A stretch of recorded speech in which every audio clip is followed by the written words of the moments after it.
Welcome to Keeping It Green, a podcast for ornamental plant professionals and enthusiasts with hosts Sandy Feather, Tim Abbey.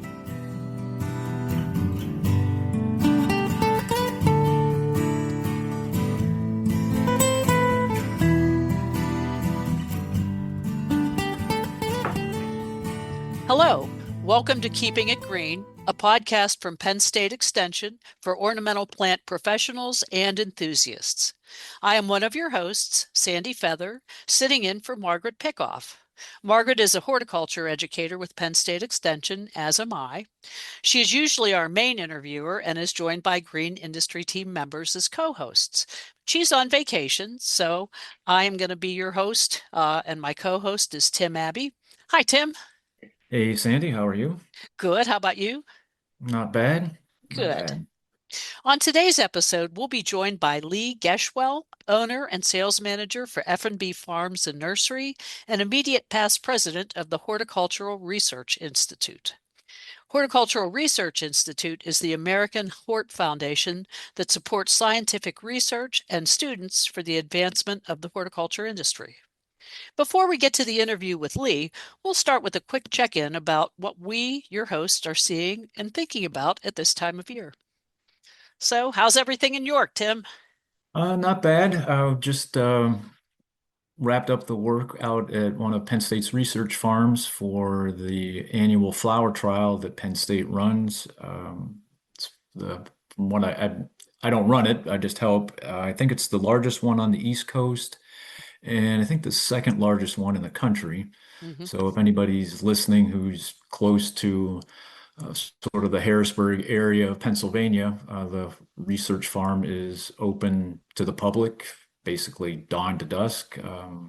Every day of the week, you can walk in and check out the trials. Not much to see right now. All the plants are pretty small, but Sure. through the summer. Did they start them in the greenhouses out there, or did they get them in from the breeders? Yeah, they get them in from breeders and plug trays and then step them up to like 4-inch containers and then get potted up and put out in the field. And I can't remember how many years this trial's been going on. It's over 30. Yeah, I think. it's been going on for a long time. I think, didn't Alan Michaels used to run that Correct. eons Yeah. ago? Yeah. So how was the weather for planting? Yesterday was pretty miserable. It was cold and rainy. Wednesday was surprisingly didn't rain as much, and it was again it was kind of cool for this time of year. And Tuesday was the first day. Was actually pretty nice and partly sunny, cloudy, maybe low 60s. Yeah, But it's just fun. It's a fun event. we've had a lot of rain out here, and I didn't get to. I wanted to come and participate, but my office moved, so I was busy unpacking boxes and trying to get set up in a new location. And you're So 4+ hours away, so it's easy yeah, for me. It's only 10 miles from my house. yeah, but it is fun. I love the trials. I think it's neat that we're able to continue doing that. So as far as what we're seeing around here, it's mostly a lot of rain, and it's like 54 today. So I'll take the cooler, because back in April we had like high 80s, and I was a little concerned about what that was telling us about the coming growing season. Yeah, you've definitely been warmer in the western part of the state. I mean, I think we had a couple of days where it was in the 80s, but I'd say like the last 7 to 10 days we've been below normal for temperature. Hmm. Us too. I'll take it. I don't really like hot weather. So, as far as pests, unless they can swim, they haven't been doing too much around here lately.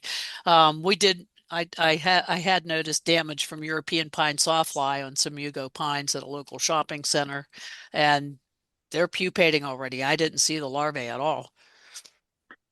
I think the only thing that samples I've seen since I've been tied up the last couple of weeks with stuff, I haven't done any site visits. I've had some aphid samples come in, just like out in your area, like the spotted lanternfly nymphs have hatched, Yeah. and different plants with like winter desiccation from Yeah, a I'm combination of seeing. the drought and then like we actually did have a cold winter this Mhm. year or this past year. Yeah, same here. I was just at a golf course on Tuesday looking at boxwoods for them, and it looked to me mostly like winter injury, probably some Volutella blight set in after the winter damage, but definitely no boxwood blight or anything terrifying like that. So, and with that, let's start our interview with Leigh. Um, welcome to Keeping It Green, Leigh. Greetings, greetings. Well, I was listening to your little intro, and I must say I have been to the trials at Penn State, Oh, okay. and that was a long time ago. Maybe maybe closer to the early years than these later years. But they're a great set of trials, particularly for us northern growers.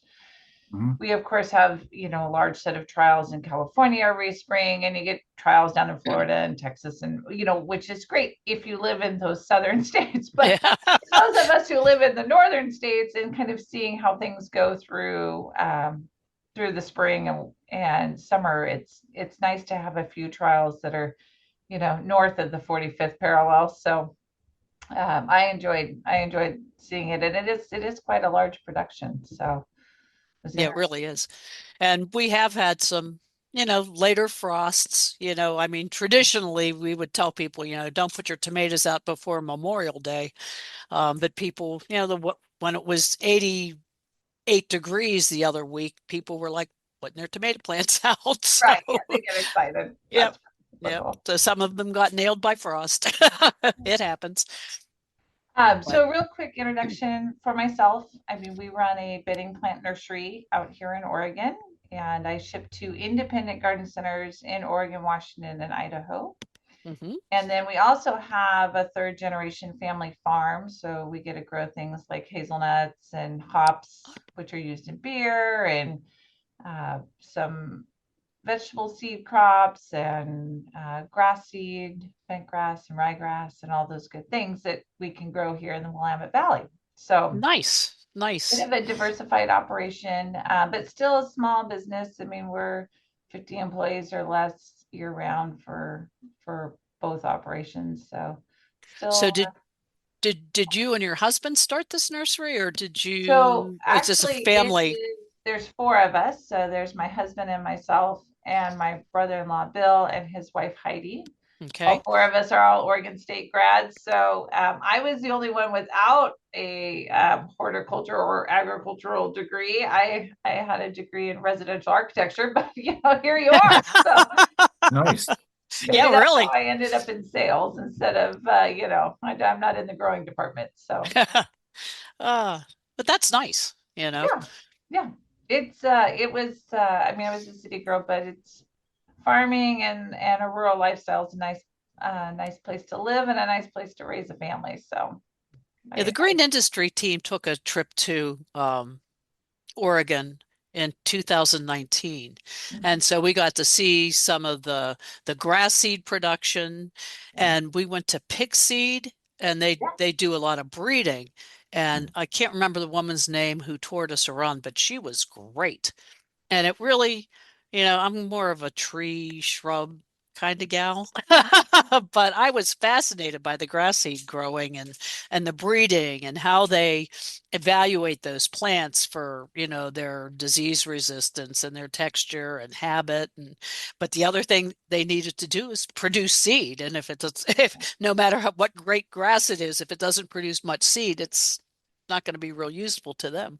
right. Well, fortunately, I mean, maybe you should come to Oregon again because we're, the third largest nursery state. So if you want trees and shrubs, we've got them. We Yep, we went to J. Frank Schmidt and Sons, so yeah, that was Yeah, really there's a cool. lot of Oregon product comes out here to the East Coast. Yes, yeah, we yes. ship about 80 to 85% of what we produce out of state. That's our So in addition to being a past president of HRI, I'm also a past president of the Oregon Association of Nurseries. So Okay. Oregon nursery facts, I have a few of them I remember. So I have questions about HRI, the Horticultural Research Institute, because I know you've been involved in a lot of like the boxwood blight research and vascular streak dieback. And is there anything coming down the pike that we should be concerned about?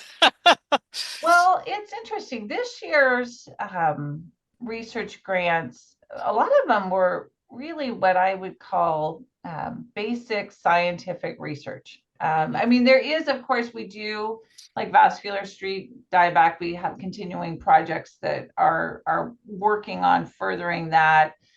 There's a lot of projects that work on looking for natural resistance in, similar or related cultivars, maybe slightly different species that people could use for breeding in some natural resistance to some of these pest and disease issues we see. But we're also funding quite a bit of basic, what I would consider basic research, like building block research for genetic work, for understanding, entomology. And we have these sort of 4 main buckets that we look at.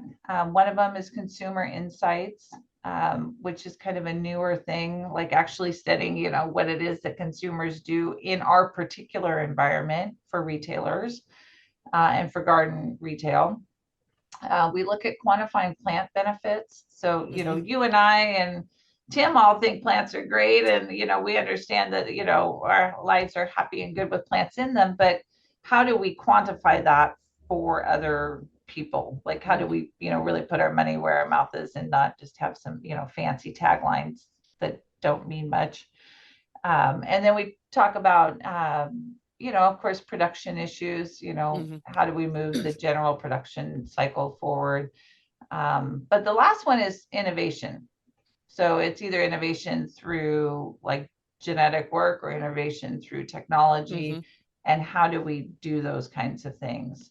So one of the sort of exciting things for me in terms of that is that as we're doing some of these projects, there's a lot of AI interface in terms of, getting some machine learning. So someone's taking pictures of plants with diseases or with pests, and then they're going to use AI to sort of catalog that and then look for other images that are similar, right? Right.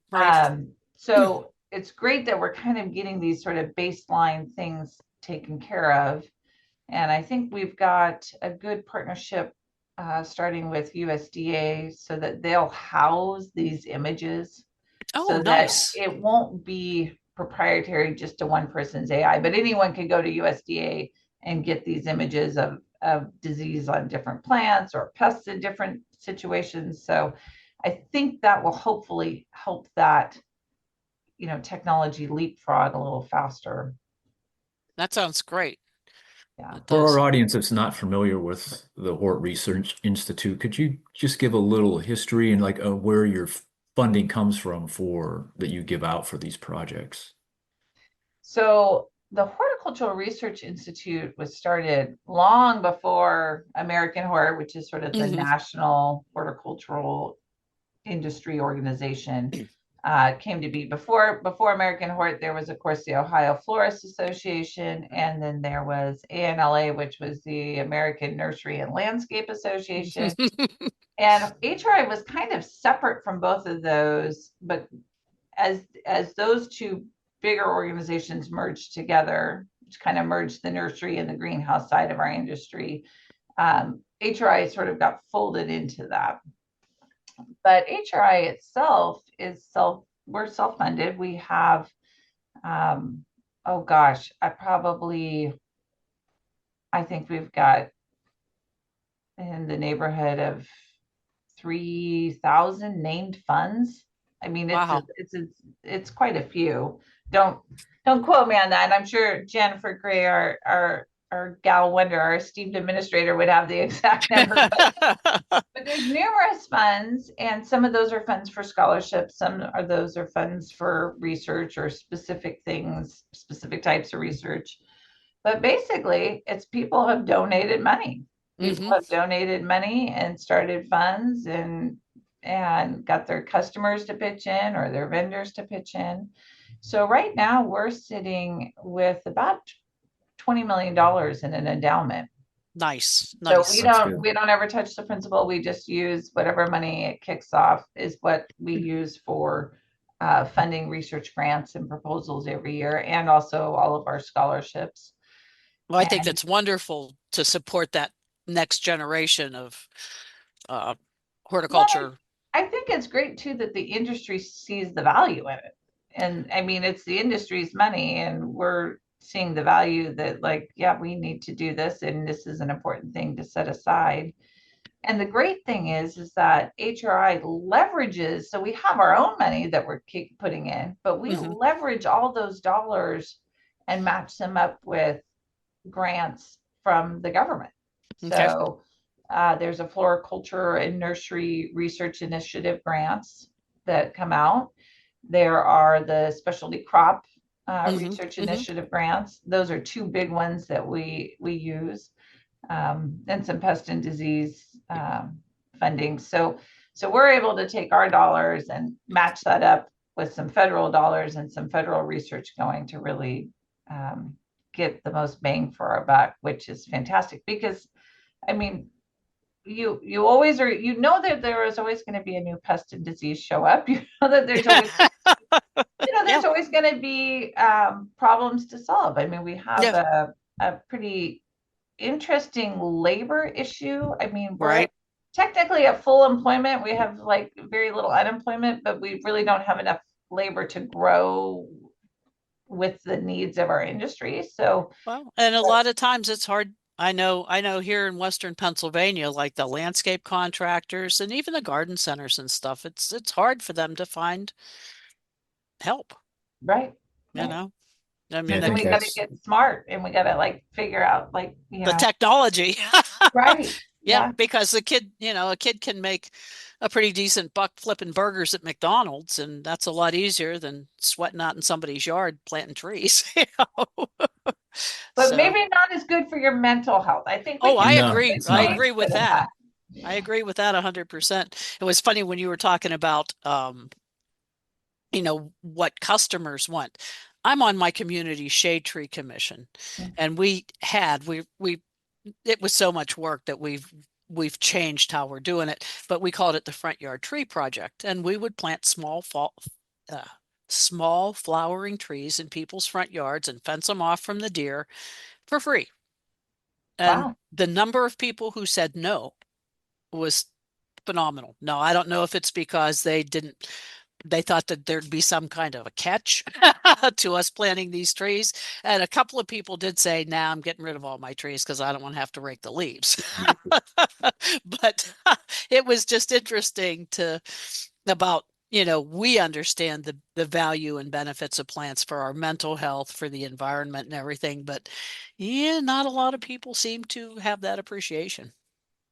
Well, and I think as generations get away from farming or rural, I mean, most of us here on this call at least had grandparents that spent some amount of time on a farm, if not our parents, and if not us, at some point growing up doing some kind of, agricultural work. But that just is not, beyond my generation, that is absolutely not the case. So right, yeah, most people don't have that background anymore. Right. And Oregon's, I mean, fairly rural. I mean, we have a couple like decent sized cities, but for the most part, we're fairly rural. But even kids in rural areas now are not even that connected to what happens out of doors. Too much of this. Yes. Too much screen time, yeah. I think you may be the first person we've spoken to who's based on the West Coast. And Sandy, correct me if I'm wrong. No, I think you're right, Tim.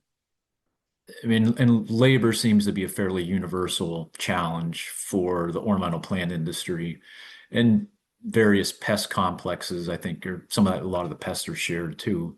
Is there anything that you think is a unique challenge for your part of the country that maybe here on like the Eastern Seaboard isn't something that we deal with? I don't know about unique. I mean, we do have, the fortunate thing I would say on the West Coast is we have a very long growing season. So we do tend to keep, when I first married my husband and came into this industry, like we truly still had migrant labor that moved around, but we don't really have migrant labor, and we have enough work for most people most of the year. So that helps, I think, tremendously, versus if you're in a climate where you have a true winter, and I mean, what are they gonna, I mean, how many snow blowers do you need, right? There's only so much work for people in the winter. So I think that helps mitigate it some. You do, everyone's challenged by Congress not doing any work on immigration reform for like 35, 40 years, but that's just a minor complaint that goes to both sides of the aisle. Absolutely. One or the other. They all kick the can down the road. Right. But like Oregon is interesting in that we don't have, at least not anymore, a lot of manufacturing. So there's not other jobs. I mean, there's a few service industry jobs, and we have Intel and Nike and a few of those that will employ some people, but we have kind of a delicate balance in our economy. And so it's, that maybe creates its own issues. And then of course, the tariff thing is interesting. I mean, I think modern production, even in agriculture, relies on some inputs that are not in this country. Even if we're growing the plants here, producing them with labor from America, like there's still things that we're getting, cuttings from offshore, peat moss, that aren't here. And so I think it's just, even for everyone all across the country, but particularly on the West Coast, we have a lot of regulation. Right. And so, I mean, all of that for small business owners is pretty challenging. So it's not, you started out, you just kind of worried about growing the plants and then like getting them to the customer. And now there's, like 20 other things in a day. And we seem to be like the first in the nation to adopt any new labor law. We're right there. Oregon, Washington, California. It's like we're always the early ones, maybe Colorado. So yeah, Pennsylvania is not like in the lead on any of that stuff.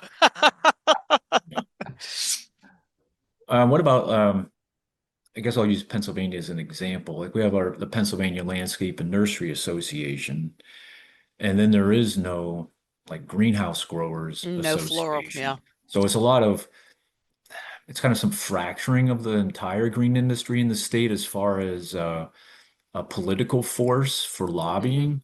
Right. How is it in Oregon? Is there a tightness like with the groups or not? Yeah, I mean, definitely. So the Nursery Association, I mean, the nursery industry is the number one agricultural commodity in the state by quite a bit now. We used to kind of trade places with cattle, but I think we've pulled ahead and kind of stayed there for the past probably 5 years. So we do sort of lead other groups and try to get some synergy amongst other associations where we can. And not just, I mean, we do definitely within the agricultural industry and the horticultural industry, but also even with people who, you may not think would normally be your bedfellows, we've worked with municipalities. We've worked actually with some environmental organizations. We've worked with some labor organizations. Like we passed a driver's card bill, which, I mean, doesn't sound like much, but, getting people to work safely, is important. So there are some things that we do where our association is extremely politically motivated and involved, both at the state and the national level. So we do a lot of lobbying work. But yeah, I think in the past decade that people have finally figured out, like, we got to work together. I think before that time, there was still a little bit of splintering in some of the ag groups, and it's like, yeah, it's much better if we all get on the same page because, there's just not that many of us. And right. So, I mean, I think, if you talk to people about it, if you talk to the average Joe on the street about what it is we do and how important it is that we do it and that it doesn't just come from wherever, I think they get that. And so, and some people think of horticulture as just being, pretty flowers, and do we really need that? Well, COVID showed us that yes, actually we do, and not just for the pretty flowers, but people wanted to be able to grow produce because, like, I mean, I don't know about in Pennsylvania, but even in Oregon, it was like you couldn't find a head of lettuce in the store. The produce was just decimated. I mean, there just wasn't anything shipping in. So, and I think even with inflation, I mean, people are still feeling the effects of inflation. And so I think growing a garden and, I think more people are, growing a garden these days. Yeah. And even for your mental health, just, getting outside and I think we're figuring out that we have some mental health issues that we maybe need to address. And that's a pretty certainly simple solution. The outdoors is a really great solution for that, I think. Yeah. And that's, it's an interesting point that American Hort kind of brings the nursery and floriculture industries together. It does. I for a long time, I don't have any power over any of this, but I always thought that PLNA, the Pennsylvania Nursery and Landscape Association, could be strengthened by bringing the greenhouse growers in. Right. And they're, I mean, I had some conversations with people with connections in PLNA who also thought that was a good idea, but it's never really gone anywhere. And I feel bad that the nursery or the greenhouse growers don't have a statewide association at all. There's nothing here in Pennsylvania. There used to be, but that hasn't been an effective group for, I don't know, 15 years. I don't know. I lose track of time. We're nursery and greenhouse all one. We're all rolled in together. The florists, I don't think the florists in Oregon have a very strong association or presence at all. I mean, there is a flower market in Portland, a wholesale market. Sure. So that's kind of loosely related. And then the landscapers group, they do have a decent landscaper contractor association that operates independently. But if you're growing plants, you're probably a member of the Oregon Association of Nurseries. Yeah. That hasn't flown here, unfortunately. Yeah. As part of your operation, you mentioned your sales, but do you have a garden center component like at your farm? We have any direct sales? Yeah, so we do operate a small retail garden center. And it's just seasonal. My sister, I mean, that's how we started. We literally had one greenhouse and we built it and we, sewed everything by hand out of a wheelbarrow, like that kind of stuff. So we started from scratch. So my sister-in-law still runs that sort of spring season retail, and it's kind of like a grower outlet.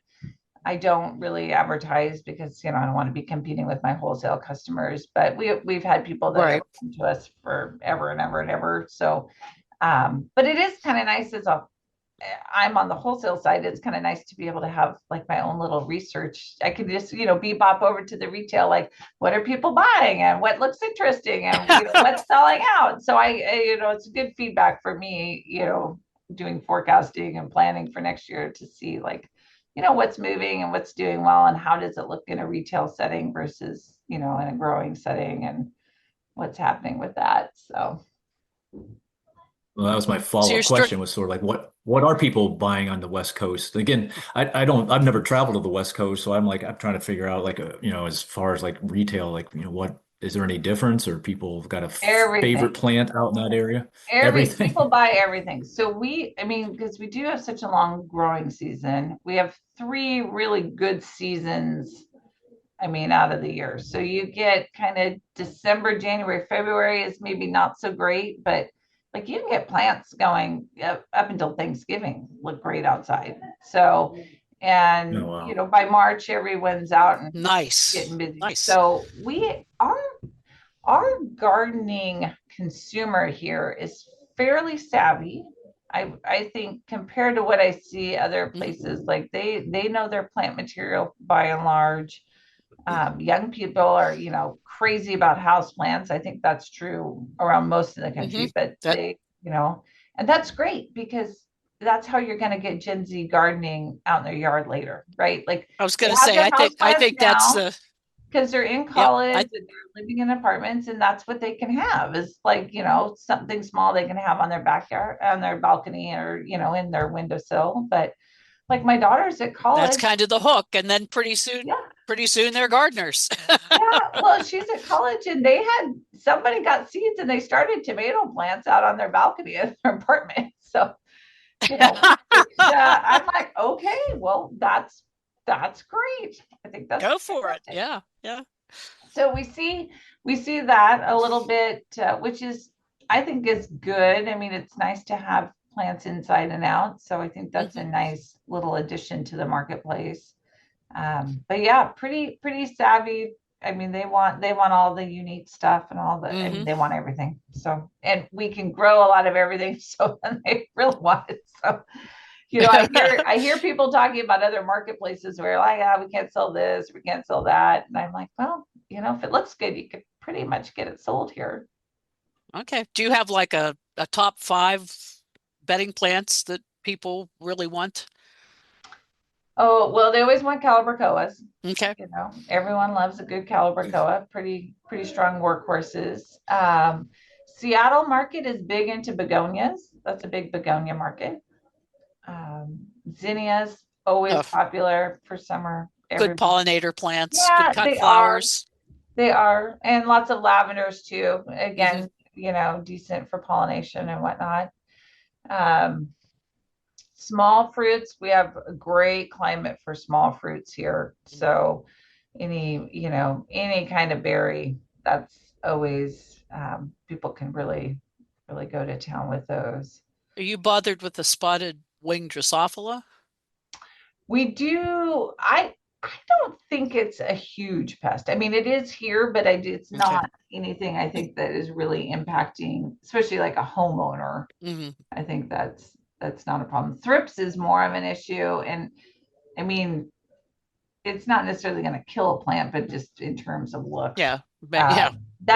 That comes with the grass production. It's great to have all the grass production, but it also harbors all the thrips. So I didn't even think about that. Wow. Yeah. You mentioned your daughter. Where we are, we're surrounded with grass fields. So, and we grow grass ourselves too. So as soon as the grass fields get cut, it's like the thrips are like, oh, we gotta find a home. Your greenhouse looks like a nice place. I think I'll move in. Yeah, we're actually going to try planting kind of like a catch basin for them, like planting some plants to sort of attract them before they even hit like on the fence rows, to kind of try and get them settled there, and stock that with some beneficials so that we can kind of stem the tide a little bit before they try to hit the greenhouses. That sounds like a great plan to try to minimize their impact on your growing operation. Right. So do you grow anything besides bedding plants, like perennials? Or I mean, I know about your farm crops, but right. We do a few perennials. We have lots of big perennial growers here in the Northwest. Okay. Again, people buy because you've got the great growing season. Yeah. Right. But we do organic herb and vegetable starts and hanging baskets and small fruits. And we also do a little bit of commercial hop production. So we grow hop plants for commercial hop growers, because Oregon, Washington, and Idaho have a 3-state quarantine. We don't want other people's yucky powdery mildew breeding types coming here. So plants that get planted commercially for production get grown in this region for the growers. So nice. Yeah. You mentioned your daughter. Does she have any interest in pursuing like horticulture while she's at college and coming back to work on the farm, or is she off to other adventures?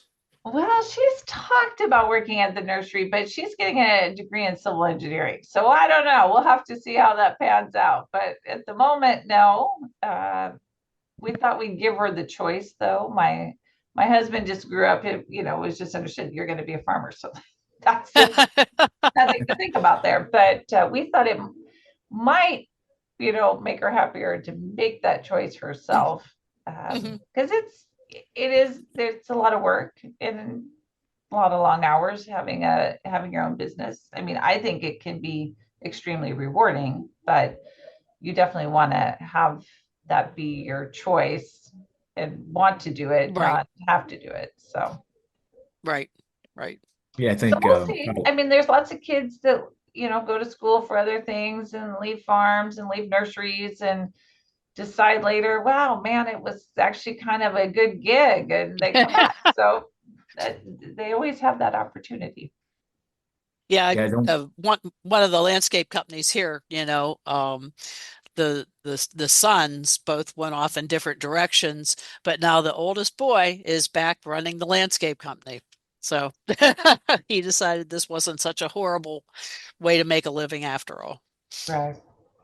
Yeah, I don't think enough younger people look at horticulture as just a viable I, lifetime I, profession. Whether it's growing or maintenance, Well, and I whether they think, had exposure to it as a kid or not, it's just kind of not a really yeah, sexy and I career, and don't they just don't go into it. I don't think they really get I don't think they know about it, to be No. honest with you. I don't well, really think they know about it. and that's something we talk about a lot. I mean, both American Horde and HRI, and I mean, we talk about how do we get people interested, and I think some of it's kind of a fall down on our part for not telling our story better, or maybe to Okay. more channels. But I mean, people think it's all like manual labor, low paying jobs, Right. Right. but with all this technology that we're adopting, I mean, we actually need like mechanical engineers, and we Yeah. need, IT systems people, and Right.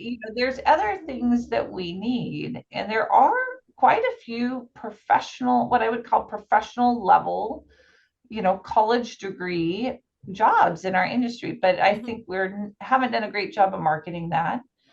And there's I so many avenues in horticulture, Oh yeah. from breeding and genetics and pest management. There's just so much. There's so many Yeah. ways a kid could go. Well, and we see it on the research side. We definitely see where, like, the number of researchers. I mean, again, we could fund more projects, but is there enough researchers to give the funds to? So Right. that's Right. that's some of it. So, and there's a couple good programs out there. The one at Oregon State is doing a good job of kind of really getting a lot of grad students to go through there and hopefully develop a few researchers for the future. Hmm. But another thing I think that's important in that sort of marketing to young people is leadership and feeling like there's somewhere to go in the industry. And so that's sort of the latest thing that HRI has brought on board is our leadership academy. And so what we do every year, we select a class of about 10 to 12 people, and they are from all over the country. They're from all aspects of the industry. So there's typically, I mean, we've had people from botanical gardens and retail and greenhouse and nursery and suppliers, Hmm. Hmm. people in the supply chain. So we get a really diverse group of people together, and they spend a year doing workshops and seminars, and then they come up with a research project themselves, a lead project, a capstone project, if you will. Hmm. And they go out and study a problem we're having in the industry and then do a presentation on it.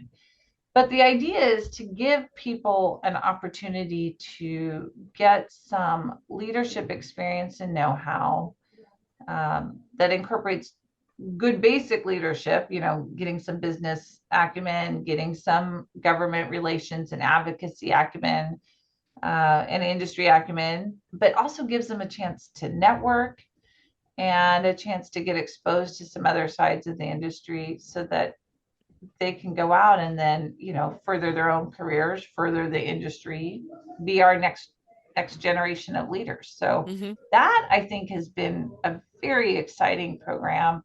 And I mean, all of the graduates have been exceptional, and I think have gone out. I mean, we're kind of like mobilizing people to get out and do that work, which is great. So Nice. I think that's a good gold star for us that we've taken that on, and there's even funds for that. So there's funds to support that program. So this, not to put you on the spot or create any discomfort, have the recent cutbacks in some of the government funding to USDA or some of the USDA researchers, has that had an impact at all? It has a little bit in terms of, I mean, it was disruptive when that happened initially.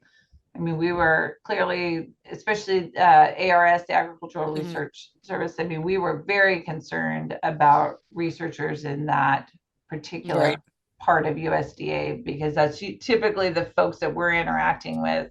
They're pairing with HRI on some of our grant proposals. So we try to mobilize fairly quickly to kind of try and cover all of those bases and make sure that we weren't trying not to lose key staff members, and that's a case of like the squeaky wheel gets the grease. So fortunately, people kind of paid attention to that, and we're talking to our researchers and figuring out what congressman we had to call or who we had to call to try and protect what we got going. So I do think going ahead, though, I mean, it will be we'll see how that all ends up shaking out and what happens there. And there could be, I guess the concern is not just for horticulture, but for any research that the government is involved in is, will that set that back? I mean, in our industry, we definitely have a growing season. So if you miss a growing season cycle, you've missed all your research for the year. Right.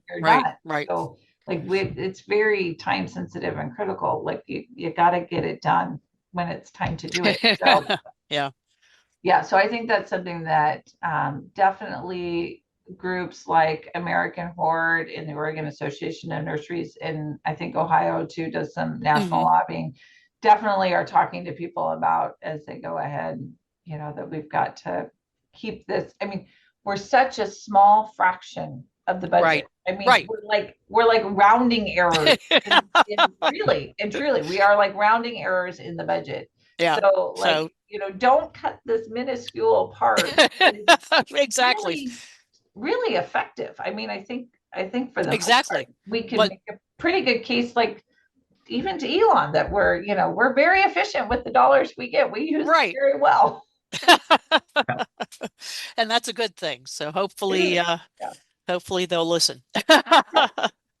So usually, one thing when I was doing the intro, I neglected to tell you this. At the end of our interviews, we usually ask our guests, so when you're not working, what do you like to do? Oh, all kinds of things. So I love to travel. My husband and I had an opportunity to go to Antarctica and Argentina this year, which was fantastic. Two very different climates and cultures. So that was interesting, all in one trip. And and I do scuba diving. I do dance, ballroom, and ballet, and all the home stuff, crafts and cooking and baking and sewing and gardening and all that kind of fun stuff. So I keep myself busy. Sounds like it. That's great. That's great. That sounds like that was a wonderful trip. Yeah. No, it was very, very interesting. And I'm always fascinated to see other cultures, and then also like even getting out and seeing other growing environments and how they're growing crops and what they're doing, and what kind of plants do they have, and what's new and interesting there. So and how they grow them. I mean, they probably do things a lot differently than we do. So that's neat. Well, Leigh, thank you so much for joining us today. This has been great. Yes, thank you. And I should put a plug in if anyone is curious about HRI. We have a great website. There is also the Journal of Environmental Horticulture, which also has a decent website, and you can search for any research that we've done, past or present, You can look for the research papers on those. It's all there at that Journal of Environmental Horticulture. So I think some people don't know about that, and it's a great resource if you're looking for, hey, has someone done any research on XYZ? And you can Yes, I'm go glad you see what mentioned the that because money's getting I spent forgot on. that. Yeah, me too. Yeah. So yes, thank you for bringing that up. Yeah. And thank you again for joining us. Yeah. You're welcome. Well, thanks for having me. All right. Thanks.